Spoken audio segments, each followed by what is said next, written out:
Bienvenidos al tema número 15 de nuestro seminario bíblico, histórico y profético del libro de Daniel. Hoy vamos a tocar un tema muy importante que yo considero que es de absoluta vital importancia estudiarlo porque tiene que ver mucho para nuestro reconocimiento de la verdad en este mundo.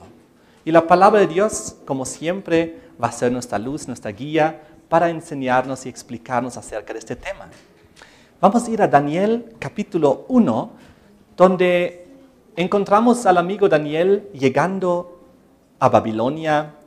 Y cuando él llegó ahí, en el versículo 5, recuerden que él se encontró con la primera gran prueba, que era de la alimentación. Pero hoy no quiero hablar de la alimentación, sino de lo que está aquí al ladito, de la alimentación. Daniel 1, versículo 5, les señaló el rey ración para cada día de la provisión de la comida del rey y del vino que él bebía. Entonces, ellos tenían que comer cierta comida y tomar el vino de Babilonia. Desde un mismo inicio, cuando llegaron a Babilonia, tuvieron que enfrentarse con este problema, con esta prueba del vino babilónico. Y recordamos la historia que en el versículo 8, Daniel propuso en su corazón no contaminarse con la porción de la comida del rey ni con el vino que él bebía. ¿Por qué? Porque también el vino que él bebía le iba a contaminar. Aquí vemos entonces que había un problema con este vino. No era un vino bueno, era un vino, como vamos a ver a continuación en el contexto general, fermentado, alcoholizado, y Daniel dijo, no me voy a contaminar con esto. Entonces, vamos al capítulo 5 de Daniel, y recordemos que en un tema anterior hemos estudiado la última noche de Babilonia, la gran fiesta de Belsasar. ¿Y qué es lo que puso sobre la mesa en el banquete? Capítulo 5, versículo 1, el rey Belsasar hizo un gran banquete a 1000 de los príncipes y en presencia de los 1000 bebía, ¿qué cosa? Vino. Aquí está nuevamente el vino babilónico y ahora vemos que este vino no era un buen vino, era un vino fermentado, alcoholizado, pues el versículo 2 dice que Belsasar con el gusto del vino. Cuando ya los efectos comenzaron a manifestarse en él comenzó ya a confundirse, y su cerebro ya no pensaba claramente, es ahí donde él mandó que trajesen los vasos de oro y de plata que Nabucodonosor su padre había traído del templo de Jerusalén, para que bebiesen en él el rey, sus grandes, sus mujeres y sus concubinas, para que bebiesen todos en estos vasos sagrados el vino fermentado, alcoholizado de Babilonia, que corrompe al ser humano. Fíjense lo que dice aquí el versículo 3, que bajo estos efectos trajeron los vasos de oro que habían traído del templo de la casa de Dios que estaba en Jerusalén y bebieron en ellos, en estos vasos sagrados, el rey, sus príncipes, sus mujeres y concubinas, bebieron vino y alabaron a los dioses de oro, de plata, de bronce, de hierro, de madera y de piedra. Y recuerden que ahí es donde Dios intervino y escribió en la pared el fin de la caída de Babilonia. Entonces, aquí vemos algo tremendo.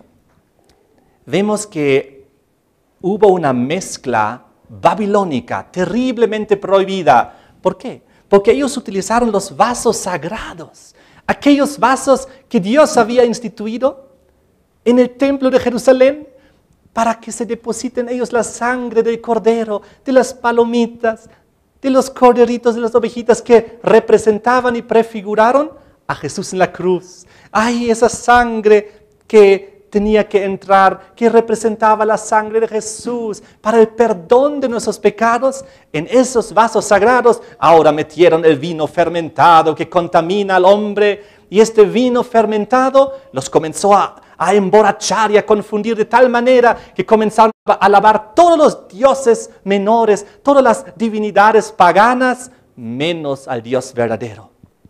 Esta fue la mezcla babilónica, porque en estos vasos sagrados pusieron lo impuro, lo inmundo.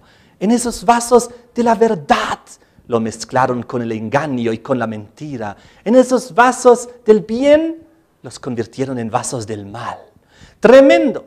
Fíjense, esto nos muestra la esencia de Babilonia, la esencia del problema de Babilonia, el vino fermentado en los vasos sagrados del Señor. Lo que vemos aquí es el problema y la esencia del problema de Babilonia, de la falsa religión y de la falsa adoración, que intenta de alguna manera mezclar la verdad con la mentira, lo correcto con lo incorrecto, lo santo con lo profano, lo bueno con lo malo, de tal manera que la gente se confunde, se emborracha y ya no puede ver con claridad, y ya no puede ver la verdad con claridad. Y entonces ocurre lo que dice en 1 Corintios 10, una verdad impresionante y muy fuerte. 1 Corintios 10, versículo 20 y 21, donde dice Pablo, antes digo que lo que los gentiles sacrifican, a los demonios lo sacrifican y no a Dios. Y no quiero que vosotros os hagáis partícipes con los demonios. No podéis beber la copa del Señor y la copa de los demonios. No podéis participar de la mesa del Señor y de la mesa de los demonios. Les pregunto, cuando en Babilonia comenzaron a meter el vino fermentado en los vasos sagrados del Señor, que era copa divina del Señor, ¿eso lo convirtió en algo bueno? Convirtió este vino fermentado se convirtió en algo bueno, ya que estaba en los vasos sagrados. O más bien estos vasos sagrados ahora llegaron a ser instrumento de la falsa adoración. Así fue. Terriblemente deshonrado y blasfemado lo que Dios había hecho bueno. Es por eso que el diablo mezcla la verdad con la mentira, con el error, para que el ser humano esté confundido, embriagado por este vino fermentado, para ya no ver claramente la verdad espiritual de Dios. Ahora vamos a ver que este problema se encuentra en la antigua Babilonia, literal, hace 2600 años. Vengan conmigo al libro de Jeremías, capítulo 51. Jeremías 51, versículos 7 y 8, donde dice, copa de oro fue Babilonia en la mano del Señor. Era una copa de oro, Babilonia. Porque en una cierta época, Babilonia, recuerden, sirvió a los propósitos de Dios. Porque Dios entregó a Israel en las manos de Babilonia, recuerden. Y Nabucodonosor, rey de Babilonia, se convirtió, llegando a ser siervo de Dios. En cierto tiempo, copa de oro fue Babilonia en las manos del Señor. Pero ahora fíjense lo que pasó. Que ellos, Babilonia, se apoderó de la copa de oro de Dios y embriagó a toda la tierra con ello. De su vino bebieron los pueblos, se aturdieron por tanto las naciones y entonces en un momento cayó Babilonia. Clarito está, ellos utilizaron lo que era de Dios, metieron vino fermentado ahí adentro, alcoholizado, y dieron de beber a los pueblos y se aturdieron las naciones, se confundieron las naciones. Es por eso que Babilonia es tan reprochable, tan abominable, porque a través de Babilonia las naciones de la tierra se han engañado, se han confundido. Y lo mismo ocurre si nosotros vamos a Apocalipsis 14, en la Babilonia final, en la Babilonia mística del tiempo del fin. Si leemos en Apocalipsis 14, el versículo 8, cuando hablamos ahora de la Babilonia simbólica del tiempo del fin, dice, 8 ángeles siguió diciendo, ha caído Babilonia, la gran ciudad, porque ha hecho beber a todas las naciones del vino del furor de su fornicación. Fíjense qué es fornicación, relaciones prohibidas, ilícitas, que solo traen problemas. Con estas relaciones prohibidas, y aquí simbolizados a través del vino falso, del vino malo, Babilonia cayó. ¿Por qué? Porque ha hecho beber a todas las naciones de este su vino de la fornicación. Terrible. Entonces, si recordamos nosotros de dónde surgió el problema de de la confusión de Babel y de Babilonia. Recuerden, en Génesis 11, versículos 7 y 9, habíamos visto que levantaron la torre de Babel. ¿Recuerdan? Al inicio de la fundación de Babilonia. Y entonces, en esa torre de Babel, Dios vino, intercedió para que se paralice la obra confundiendo las lenguas. Y es por tanto que Babel significa confusión. Pues ahí Dios confundió las lenguas.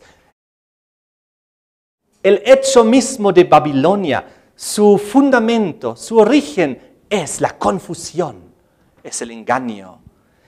Entonces, sigamos aquí en Apocalipsis, ahora en el capítulo 17, con la Babilonia espiritual del tiempo del fin, la mística, la final, Apocalipsis 17. Y aquí hay un pasaje muy fuerte acerca de esta Babilonia final. Del 1 al 5 leemos. Vino entonces uno de los 7 ángeles que tenía las 7 copas. Uno de los ángeles que tiene una plaga en su mano. Habló conmigo diciéndome, ven acá, te mostraré la sentencia. Fíjense, hubo un juicio, ahora hay una sentencia contra la gran ramera, la que está sentada sobre muchas aguas. En el versículo 15 nos indica que las aguas que has visto donde la ramera se sienta son pueblos, muchedumbres, naciones y lenguas. Ajá, hay una sentencia sobre una gran ramera, una mujer que no es pura porque tuvo relaciones prohibidas. ¿Y qué pasa? Está a nivel mundial asentada y en el versículo 5 nos indica que en su frente tiene un nombre escrito, un misterio, Babilonia la Grande, la madre de las rameras y de las abominaciones de la tierra. Aquí vemos, esta mujer lleva un nombre, es la Babilonia mística final, que a nivel mundial lleva la infidelidad, dando su ejemplo, y la gente y las moradoras de la tierra le siguen. Pero la pregunta es, ¿qué es lo que hace? Vamos al versículo 2. ¿Y con quién tiene sus relaciones prohibidas? Dice, con la cual han fornicado los reyes de la tierra. Es decir, la política mundial. Esta mujer se convirtió en ramera porque se metió con los reyes de la tierra, con la política mundial. Y vamos a ver en unos instantes que esta mujer representa en la Biblia una iglesia, una religión. Pero no es una iglesia pura, ni una religión pura, sino era infiel a Dios y se metió fornicando con los reyes de la tierra, buscó los favores de la tierra, de los poderosos de la tierra, dejando atrás a Dios, poniendo al lado a Dios. Y ahora, una vez que ha fornicado con los reyes de la tierra, ¿qué dice?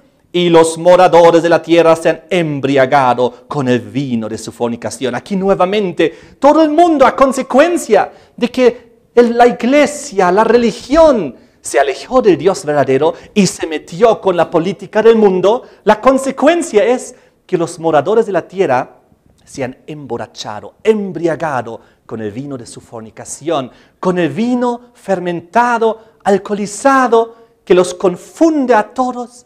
Y esto es lo dramático que ha ocurrido. Es por eso que también aquí nuevamente en el versículo 4 habla de que esta mujer estaba vestida de púrpura, igual que la Babilonia antigua, ¿recuerdan? Y de escarlata, adornada de oro. Recuerden que la Babilonia antigua era la cabeza de oro, copa de oro en las manos del Señor. Y dice, de piedras preciosas y de perlas tenía en la mano un cáliz de oro. Aquí es el cáliz de oro con el cual ella hace embriagar y confundir, emborrachar a los moradores de la tierra con su vino fermentado. Y dice, porque este cáliz de oro está lleno de abominaciones y la inmundicia de su fornicación. ¿Saben? La Babilonia antigua engañó al mundo entero con el vino fermentado y la Babilonia moderna, como estamos viendo, igualito lo está haciendo y lo hará hasta que el Señor nuevamente intervenga. Y ahora les digo una cosa más. Esta Babilonia final no solamente se ha emborrachado y embriagado con el vino literalmente hablando, con el vino fermentado, alcoholizado literalmente hablando, sino el versículo 6 dice que esta mujer, esta babilónica mujer, dice, la vi ebria. ¿De qué más? Ella no solamente está ebria por los engaños y por el vino fermentado, también está ebria de una cosa más, de la sangre de los santos y de la sangre de los mártires de Jesús. Es decir, una vez que ella fue emborrachada y confundida por la religión falsa, el engaño que está en sus manos y dominando las naciones, ahí una vez borracha espiritualmente, confundida espiritualmente, teológicamente, es que comenzó a perseguir a los santos del Señor, aquellos que hacían la voluntad de Dios. Y entonces se embriagó aún más, esta vez ya con la sangre de aquellos que persiguió y torturó y mató. Tremendo es lo que estamos viendo. Ahora, hemos dicho que esta mujer que se convirtió en ramera, yo he dicho que es una religión, es una iglesia, pero ¿cómo podemos saber esto? Solo quiero mencionar rápidamente unos 3 versículos para que ustedes vean que realmente en la Biblia una mujer representa una iglesia o una religión. Vengan conmigo a 2 Corintios 11. Versículo 2. 2 Corintios 11, 2, aquí Pablo dice lo siguiente: porque os celo con celo de Dios. Está hablando la iglesia de Corintios. Pues os he desposado, os he casado con un solo esposo, para presentaros como una virgen pura a Cristo. Aquí Jesucristo es representado como el esposo, y la iglesia es representada como la virgen pura para Cristo. Entonces, ¿quién es el esposo, el marido? Es Dios. ¿Y quién es su esposa, su mujer? La iglesia, su religión, su pueblo. Pero la Biblia nos muestra pues que hay una iglesia verdadera y una iglesia falsa. De todas maneras, les quiero mostrar un segundo versículo en Isaías capítulo 54. Vengan conmigo a Isaías 54, versículo 5. Aquí dice: porque tu marido es tu hacedor, el Señor de los ejércitos es su nombre, tu Redentor, el Santo de Israel. Ah, tu marido, fíjense cómo la Biblia expresa que Dios es nuestro marido, nuestro esposo. Y nosotros, la iglesia, debemos ser su mujer, su esposa, fiel, que le sigue a Él, que busca guiación, protección de Él, refugio en Él, luz de Él. No de los poderes terrenales, dejando a Dios atrás, siéndole infiel a Dios. Porque nosotros también podemos ser infiel a Dios si en vez de orar a Él y pedir a Él los favores, vamos a la tierra y busquemos los favores de los poderosos de la tierra. Dios va a ver eso y dice: pero yo soy su esposo, yo soy su marido, ¿por qué no busca los favores de mí? ¿Se dan cuenta? Es muy interesante. Ahora vamos a ver un tercer versículo en Oseas. Oseas aquí, después del libro de Daniel, capítulo 2. Este es precioso, versículo 16. Dios dice: en aquel tiempo, dice el Señor, me llamarás Isi, y nunca más me llamarás Baali. Estamos en Oseas 2, versículo 16. Ahora, ¿qué significa Isi? ¿Qué significa Baali? Isi significa mi marido. Baali significa mi Señor. Es decir, en aquel tiempo, dice el Señor, me llamarás Isi, es decir, mi marido. Y nunca más me llamarás Baali, que significa mi Señor. Dios quiere que nosotros reconozcamos como nuestro esposo, nuestro marido, a nosotros como iglesia. Y ahora, ¿en qué forma Dios quiere casarse con nosotros? Versículo 19, 20. Te desposaré conmigo para siempre. Te desposaré conmigo en justicia, juicio, benignidad y misericordia. Y te desposaré conmigo en fidelidad. Y conocerás al Señor.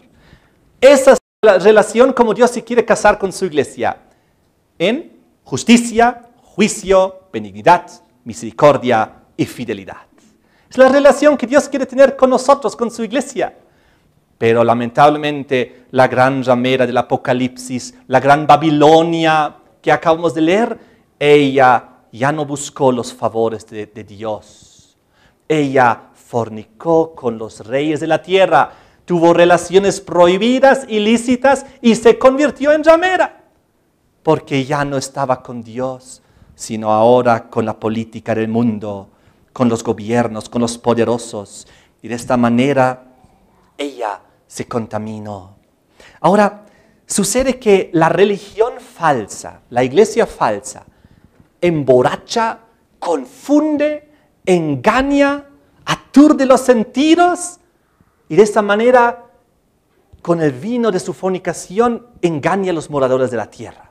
Fíjense lo que dice Isaías acerca de este problema. Vengan conmigo, Isaías capítulo 28. Isaías 28, versículo 7.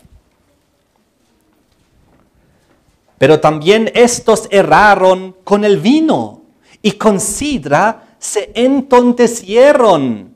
¿Quiénes? El sacerdote y el profeta erraron con sidra, fueron trastornados por el vino, se aturdieron con la sidra, erraron en la visión, tropezaron en el juicio. Tremendo. Lo más terrible que puede haber es cuando un líder espiritual, un sacerdote, un profeta, se mete al alcohol, tomando vino fermentado o sidra o cualquier otra bebida alcohólica, porque aquí entonces ellos erraron, ya no pueden tomar cosas claras. Ellos entontecieron, fíjense aquí, fueron trastornados, fueron aturdidos y erraron ¿en qué? En la visión y en el juicio. Ya no pueden ver claramente la visión, las profecías ya no las pueden interpretar claramente. Si una persona, si un líder religioso toma bebidas alcohólicas, ya no puede ser justo con la palabra de Dios. Ya no puede ser justo con la visión, con las profecías. Ya no las puede entender. Fíjense cómo sigue la historia. Vengan conmigo a Ezequiel, capítulo 44. Tengo que apresurarme porque faltan varias cosas que tenemos que analizar. Ezequiel 44, 21 al 23. Ninguno de los sacerdotes beberá vino cuando haya de entrar en el atrio interior. ¿Qué dice acá acerca del sacerdocio, de los que intermedian entre Dios y el ser humano, entre los pastores, sacerdotes o líderes religiosos del mundo? ¿Qué deben hacer? Ninguno de ellos beberá vino. Está hablando aquí del vino fermentado, alcoholizado, cuando haya de entrar en el atrio interior, cuando tiene que llevar la palabra de Dios o hacer un servicio religioso. Tremendo es esto.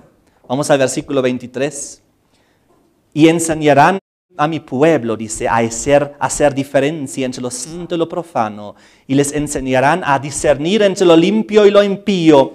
Pero ¿cómo el ser humano podrá discernir entre lo limpio y lo impío? ¿Cómo podrá saber la diferencia entre lo santo y lo profano si él mismo está aturdido sus sentidos, si está emborrachado, si está embriagado, si está confundido? Imposible. No va a poder hacer justicia, no va a poder claramente transmitir la palabra de Dios, las visiones ni las profecías.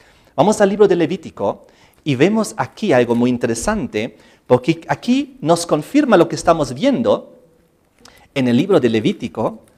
Capítulo 10, habla de los sacerdotes que tuvieron que entrar en el templo de Dios. Aquí está hablando de Aarón, para intermediar entre Dios y el pueblo. Levítico 10, versículo 8 al 11. Desde el versículo 8 dice, y el Señor habló a Aarón diciendo, tú y tus hijos contigo, no beberéis vino ni sidra cuando entréis en el tabernáculo de reunión, para que no muráis. Estatuto perpetuo será para vuestras generaciones. ¿Y por qué? ¿Cuál es la razón? Para poder discernir entre lo santo y lo profano, entre lo inmundo y lo limpio, y para enseñar a los hijos de Israel los estatutos del Señor. Qué interesante. Un líder religioso que entra en el templo de Dios, en una iglesia, no debe estar con alcohol, ni con vino, ni con sidra, ni nada fermentado. Pues es tan serio inclusive aquí, que la Biblia dice, para que no muráis. Si Aarón o cualquier otro sacerdote hubiesen entrado en el templo de Dios, medio emborrachados, medio haber tomado algún vino, alguna sidra antes, y así de esa manera sus sentidos atontecidos, querer hacer alguna cosa divina, se hubiesen muerto. Tan seria es la cosa.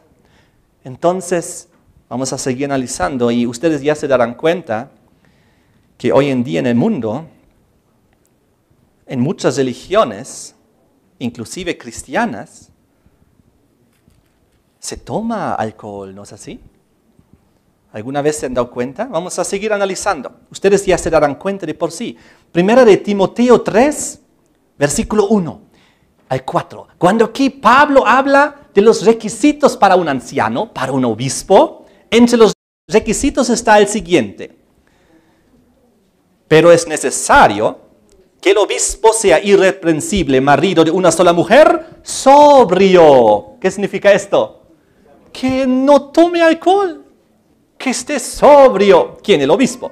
Prudente, decoroso, hospedador, apto para enseñar, no dado al vino. Aquí está hablando del vino fermentado, del vino corrompido, aquel que emborracha, ¿no?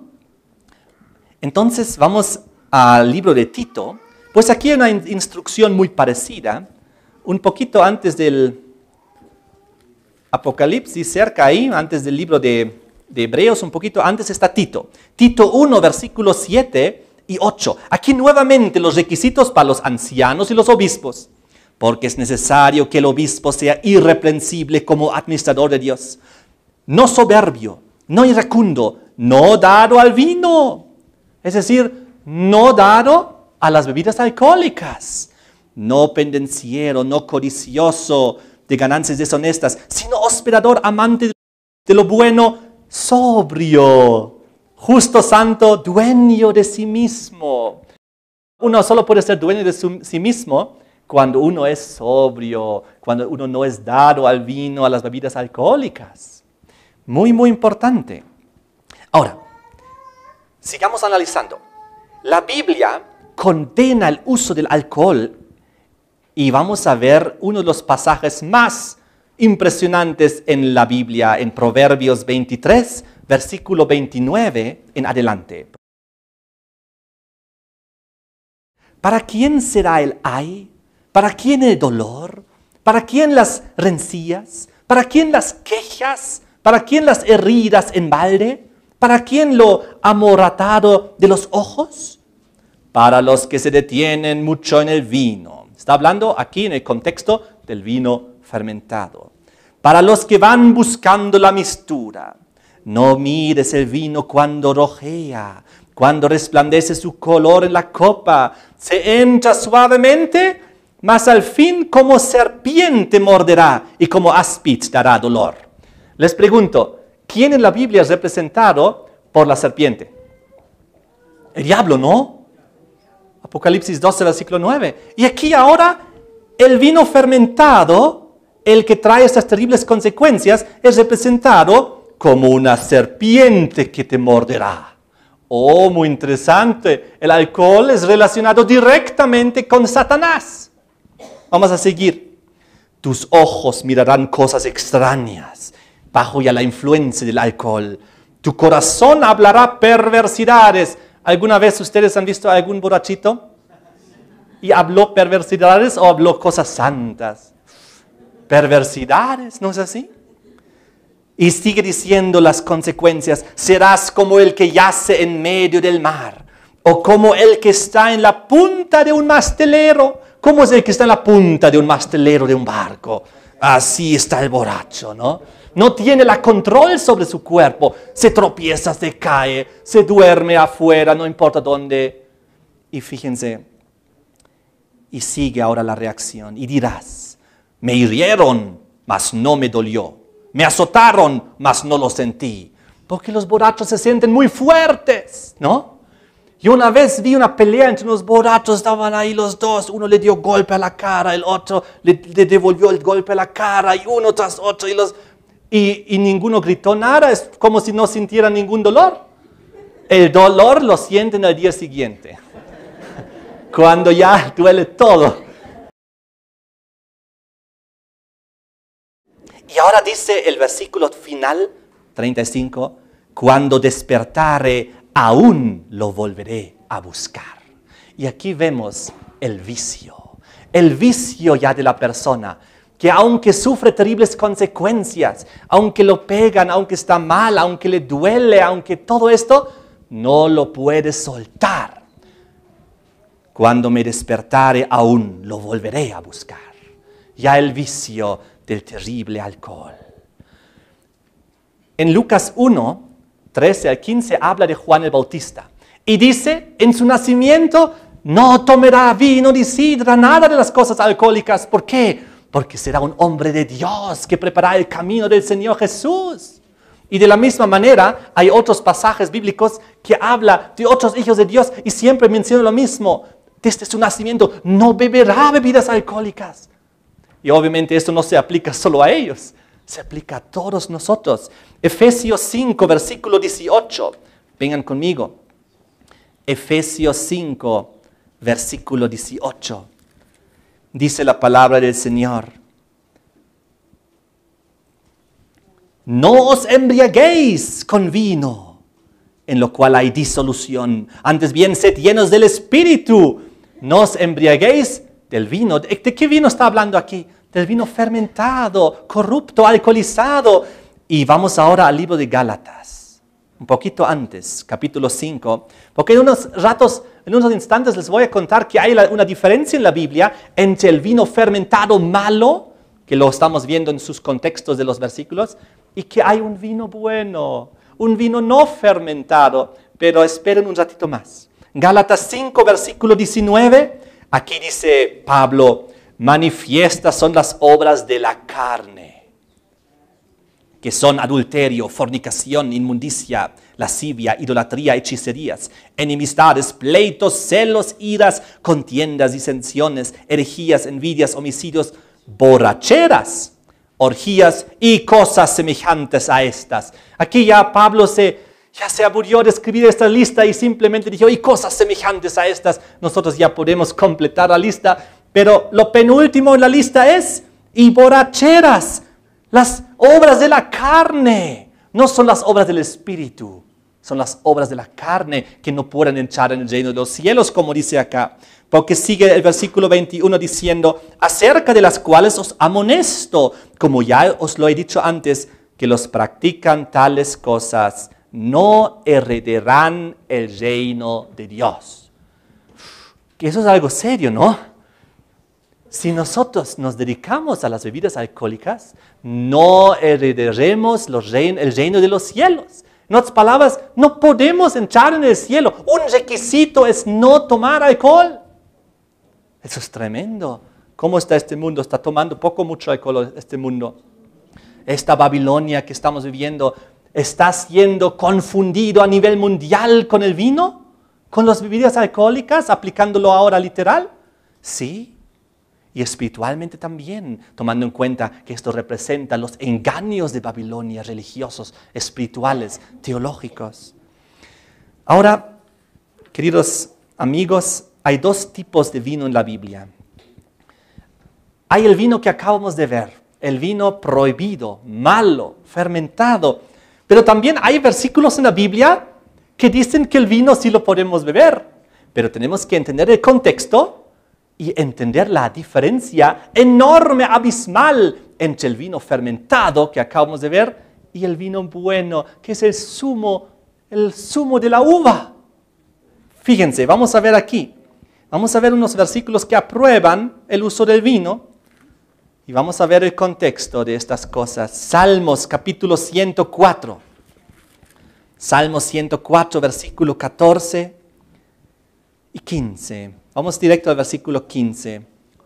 Y el vino que alegra el corazón del hombre, el aceite que hace brillar su rostro y el pan que sustenta la vida del hombre. Aquí habla de cosas buenas. El pan, ¿qué dice Jesús acerca del pan? Yo soy el pan del cielo, ¿no es así? ¿Y qué dice la Biblia acerca del aceite? ¿Quién es el aceite? El Espíritu Santo, según la Biblia. ¿Y qué es el vino? También la aplicación buena, positiva. ¿Qué dice Cristo de sí mismo? Yo soy la vid. Jesús compara su sangre con el jugo de la uva, con el zumo de la uva, con el buen vino. Ahorita en unos instantes vamos a entender por qué. Vean conmigo a Amós, capítulo 9, versículo 13.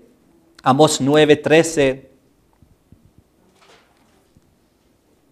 donde dice, he aquí vienen días, dice el Señor, en que el que arra alcanzará al segador y el pisador de las uvas al que lleva la simiente. Y los montes destilarán mosto y todos los collados se derretirán. Aquí habla de una forma de una bendición, donde dice, los montes destilarán mosto. Ahora, esta es una forma figurativa, una expresión, porque un monte no puede destilar mosto, ¿no es así? Está hablando de una forma simbólica del beneficio del mosto como algo bueno.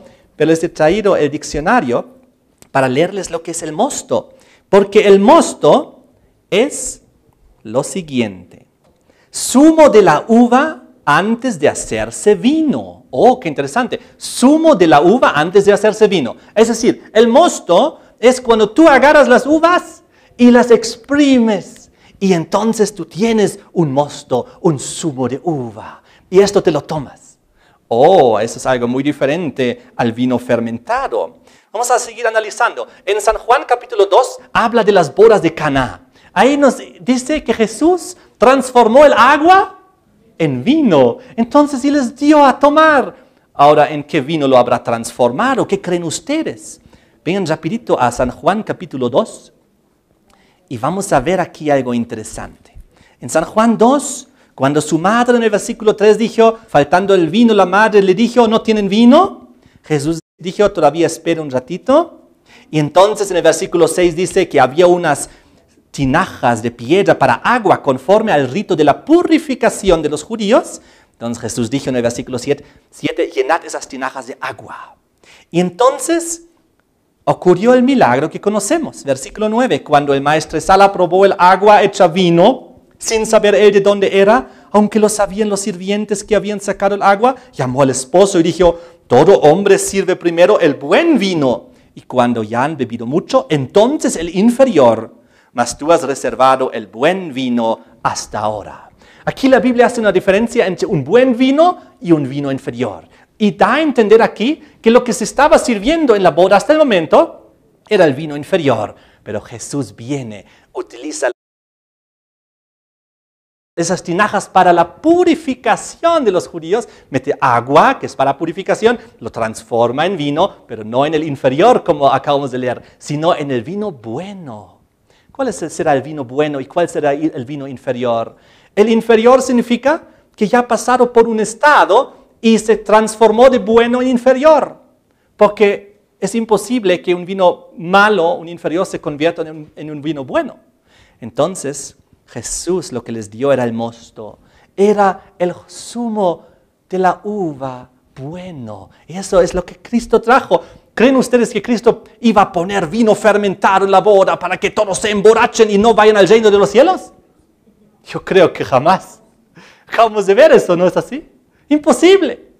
Jesús vino a salvar al pecador, vino a transformar al pecador para que se salve por siempre.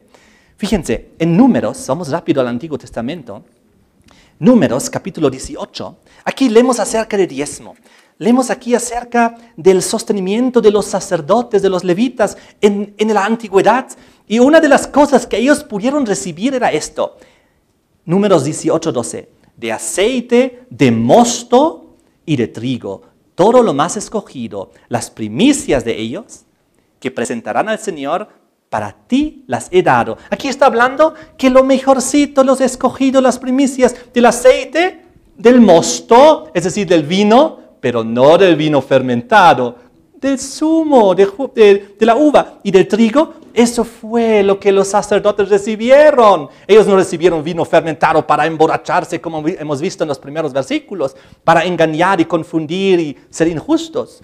Dice el versículo 24, porque a los levitas he dado por heredad los diezmos de los hijos de Israel, que ofrecerán al Señor en ofrenda. Entonces ellos recibieron como diezmo también el vino puro, el buen vino, sin fermento. Ahora, la Biblia usa en forma general la palabra vino. La Biblia utiliza esto en forma genérica. En otras palabras, hay versículos que lo condenan, el vino, y hay versículos que lo aprueban, como acabamos de ver, y siempre tenemos que ver el contexto para darnos cuenta si está hablando del vino fermentado o si está hablando del vino sin fermento, el zumo de uva, el mosto.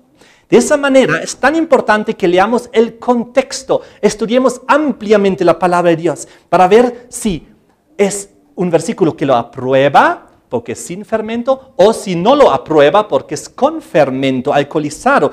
Y las palabras hebreas y griegas se traducen como vino, que es la palabra hebrea yayin y la palabra griega oinos, ambas traducido como vino, ambas se refiere a vino, y por eso tenemos que ver en el contexto si es vino fermentado o vino no fermentado, porque tienen este significado dual, este significado doble. Les quiero leer rápidamente el efecto del vino fermentado, del alcohol, los efectos dañinos en el organismo. Mucha gente piensa que el vino es algo bueno, que el vino podemos tomar en cierta medida, más bien inclusive hace bien al estómago, ese tipo de cosas, quizás ustedes han escuchado.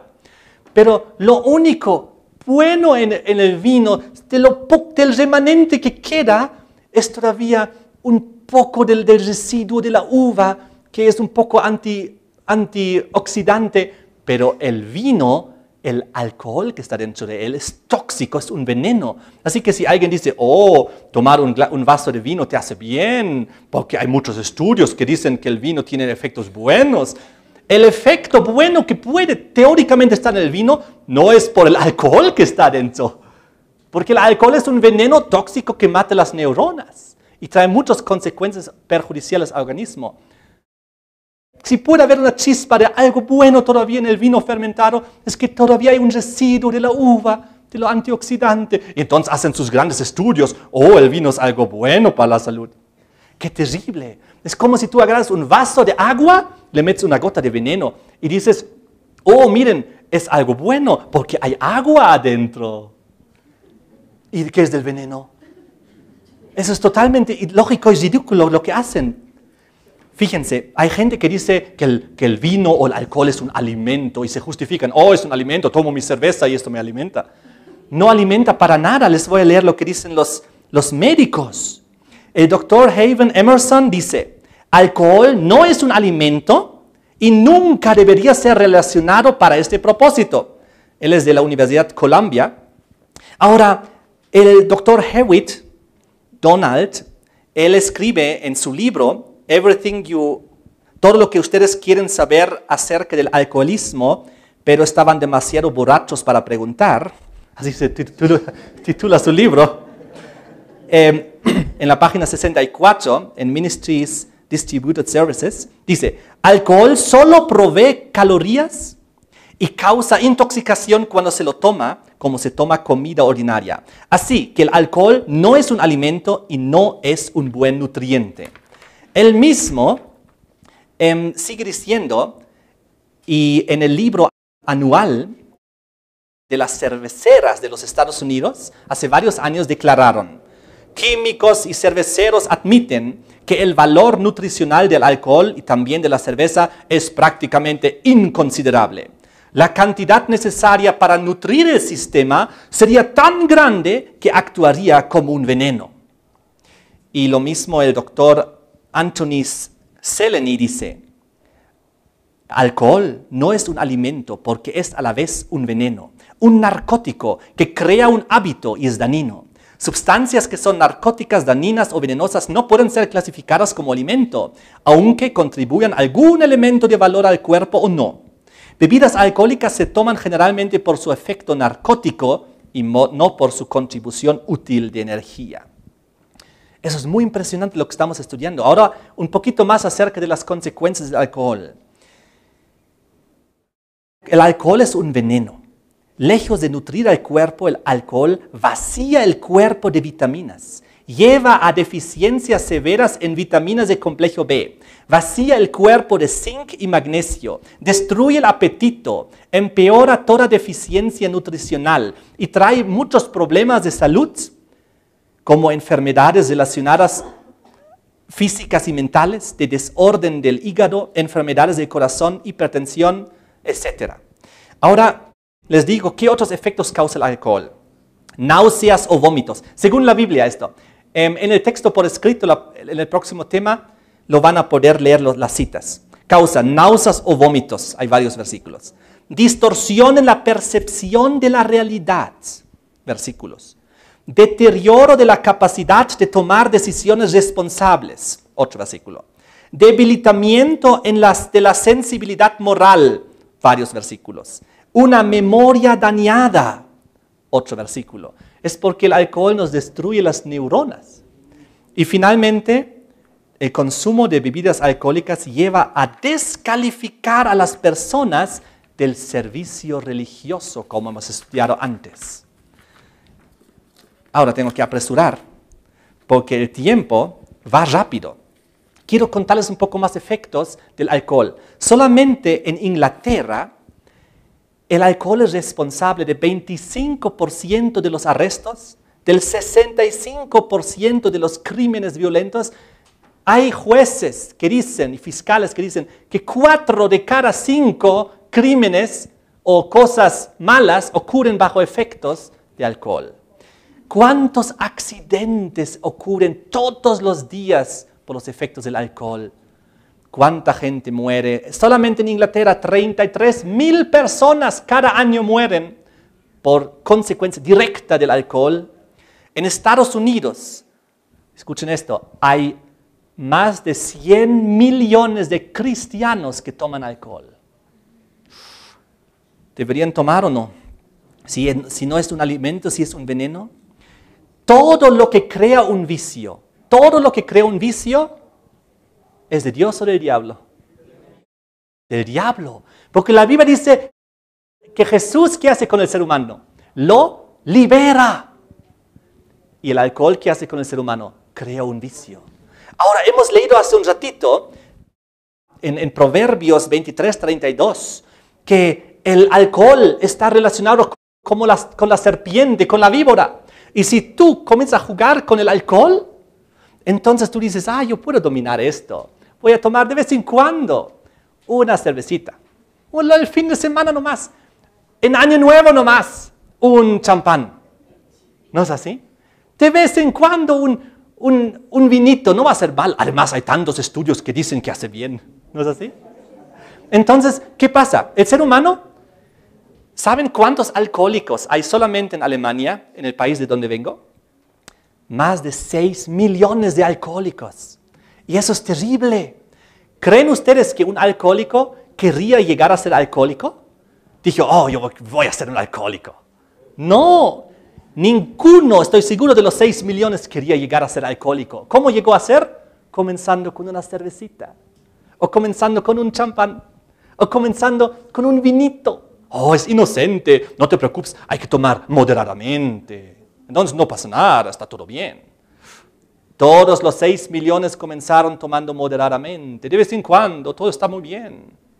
Y ahora son alcohólicos viciosos y no pueden liberarse. ¿Saben cuán difícil es para un alcohólico llegar a ser libre?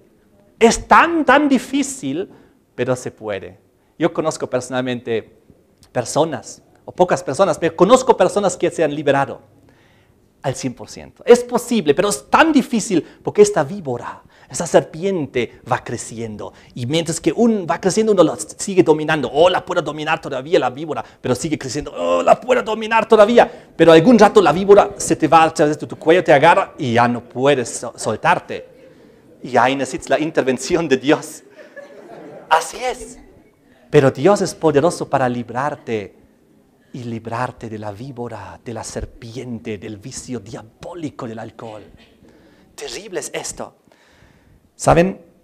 Solamente en Alemania hay una clínica dedicada específicamente a alcohólicos sacerdotes. ¿Pueden creer esto? Que ya no pueden con este vicio. Hay muchas clínicas de desintoxicación, pero inclusive hay dedicadas específicamente a líderes religiosos, porque no hicieron caso a la palabra de Dios. Terrible. Nadie quiso ser alcohólico. El vino, y ahora les quiero dar la otra cara de la moneda. El vino bueno es saludable. Es sumamente saludable. Es un remedio impresionante. El jugo, el zumo de la vid, de las uvas, cuando tú las exprimes frescamente y te las tomas. es lo mejor que puede haber. Tiene tantos beneficios para la salud. Fíjense en Isaías. Isaías capítulo 65, versículo 8. Así ha dicho el Señor, como si alguno hallase mosto en un racimo y dijese, no lo desperdicies porque bendición hay en él. ¿En qué hay bendición? En el mosto de un racimo. No lo desperdicie, hay bendición en él. En el vino no fermentado. Por eso dijo Salmo 104:15 que alegra el corazón. ¿Por qué? Físicamente te alegra el corazón porque te mejora la presión sanguínea, te purifica la sangre. Vamos a ver algunos beneficios del vino bueno, el que Jesús hizo en la boda de Caná. ¿Cuáles son los efectos beneficiales del vino no fermentado, del zumo de uva? En su estado natural es una bebida placentera, beneficiosa, de mucha bendición, porque es nutriente y sí, un alimento importante. Tiene una gran gama de vitaminas A, B1, B2, vitamina C. Tiene varios minerales, calcio, cloro, cobre, hierro, magnesio, manganeso, fósforo, potasio, silicio, azufre. Es una fuente muy rica en azúcares naturales, proveedor de energía. Es uno de los remedios naturales más finos para purificar la sangre, para estimular el hígado, para incrementar la actividad purificadora del sistema, para aumentar la circulación sanguínea, previene la coagulación de la sangre, alegra realmente el corazón, ¿no es así? El buen vino, el sin fermento. El vino, las semillas de las uvas, se utilizan para tratar la indigestión, para eliminar el ácido úrico, para mejorar el flujo urinario. El extracto de las semillas de las uvas es valuable para el sistema de defensa inmunológico. Mata algunas formas de bacteria y desactiva algunos virus, incluyendo el herpes. Las semillas de la uva promueven el crecimiento, la reparación del tejido conectivo. ¿Qué más hace la uva? Tiene múltiples beneficios para el sistema cardiovascular, para tratamientos, para pequeños trastornos como venas varicosas o inclusive arteriosclerosis. Para todas esas cosas es beneficioso la uva, las semillas de la uva. ¿Y para qué son buenas? Las pieles de las uvas, lo que lo envuelve. Las pieles de las uvas están repletas de beta-carotenos. Y eso es algo impresionante porque son sustancias que previenen muchos trastornos en nuestras células. La mayoría de las células sanas de la piel puede prevenir del cáncer. Las uvas están siendo utilizadas como poderosísimos antioxidantes para tratar cáncer de piel, para desintoxicar y purificar el organismo, inclusive para el tratamiento de muchos problemas de los ojos. ¿Cuántos de ustedes quieren tomar vino? Yo quiero tomar vino. ¿Pero cuál vino quieren tomar? El vino bueno, el mosto, el zumo de la uva, no el fermentado, no el malo. Toda la bendición se destruye a través de la fermentación. No queda nada de bendición, ahora se convierte en un vicio diabólico que destruye, que mata, que deshonra. ¿Saben? Les quiero terminar. Hay varias cosas más que quiero decir, pero vamos a tener que hacerlo en un anexo. Les quiero decir que en la Biblia, la sangre de Jesucristo es representado como el vino de la uva, puro, sin fermento. Lo que Jesús hizo, ¿se acuerdan en la Santa Cena? En la Santa Cena Jesús partió el pan y también compartió el vino, ¿recuerdan? Pero, ¿qué era eso? Era el fruto de la vid.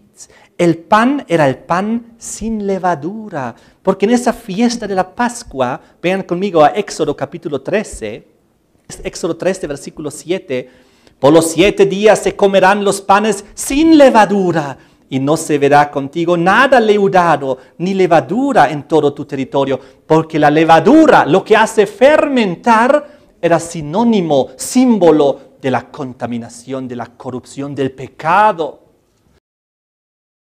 Entonces, en la Pascua no se utilizó esto. Y cuando Jesús, en Mateo 16, versículo 6, se dedica a la Santa Cena, Mateo 16, versículo 6, Él habla de la levadura de los fariseos y de los saduceos, que era un símbolo de la corrupción humana.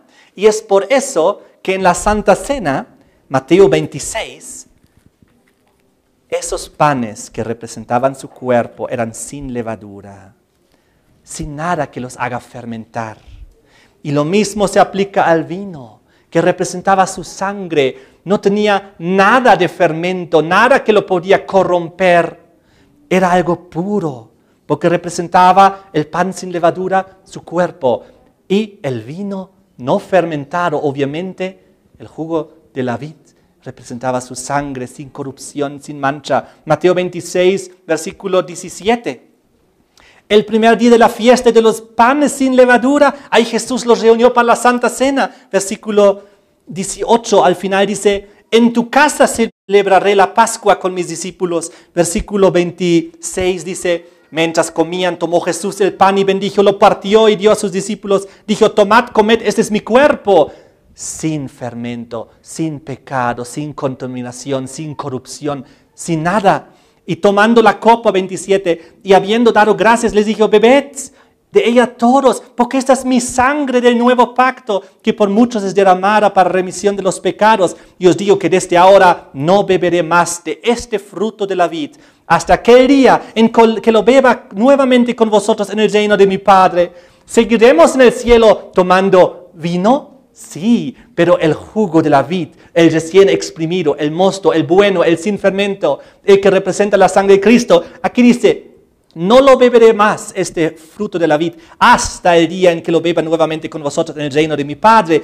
Y recuerden ustedes en 1 Corintios 6, versículo 10 al 11, donde decía, los borrachos no heredarán el reino de los cielos. Hay dos vinos, uno fermentado y no podrás ir al cielo, otro sin fermento, representando la sangre de Cristo lleno de nutrientes que te sana, con el cual sí, si tú aceptas a Cristo podrás ir al reino de los cielos. Así quiero terminar leyéndoles en Hebreos 9, versículo 11 al 14 lo siguiente. Hebreos 9,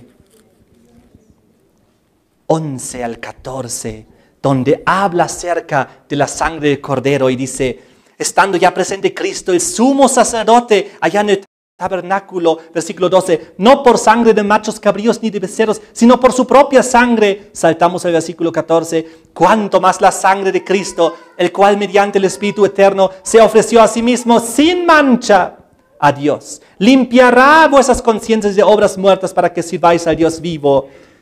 Y vamos a 1 de Pedro 1, y con este versículo ya llegamos al fin, porque lamentablemente nuestro tiempo se ha acabado. 1 de Pedro 1, versículo 18 y 19, sabiendo que fuisteis rescatados de vuestra vana manera de vivir, la cual recibiste de vuestros padres, no con cosas corruptibles como oro o plata, sino con la sangre preciosa de Cristo, como un cordero sin mancha y sin contaminación. Pues la sangre de Cristo que nos purifica, la de la Santa Cena verdadera, es con un vino sin fermento, sin corrupción, es limpia. Y por eso Jesús dice, yo soy la vid, lo verdadero. La verdadera religión, la verdadera iglesia, cuando participa en la Santa Cena, lo hace con jugo de uva zumo no fermentado. Y así recuerda la sangre de Cristo, tal como el pan sin levadura, el cuerpo de Cristo sin fermento, sin pecado. Vamos a completar esto en un cercano anexo. Amén.